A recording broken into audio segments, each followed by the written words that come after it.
25শে ফেব্রুয়ারি 2009 4 কিংবা 5-এ পড়ি, তখন ভালো মন্দ কিছুই বুঝি না। 25শে ফেব্রুয়ারির পরে আমরা আস্তে আস্তে শুনতে পাই যে পিলখানায় 57 জন অফিসারকে শহীদ করা হয়েছে, কিন্তু তখন আবেগ অনুভূতি ভালো মন্দ কিছুই বুঝি না, এটা নিয়ে কোনো মাথা ব্যথা ছিল না।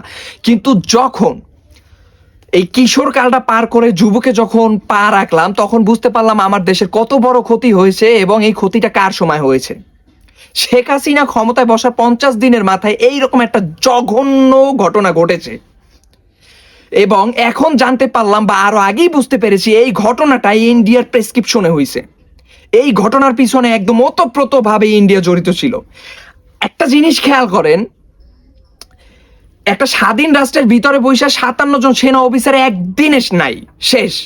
পৃথিবীর ইতিহাসে, বাংলাদেশের ইতিহাসে না, শুধু পৃথিবীর ইতিহাসে এই ধরনের জঘন্যতম ঘটনা ঘটেছে কিনা। আর দ্বিতীয় আর একটা, কোন স্বাধীন রাষ্ট্রের ভিতরে 57 জন অফিসার একদিন না, এক যুগে ঘটছে কিনা, এক যুগে হত্যা হয়েছে কিনা, এইটা দেখেন।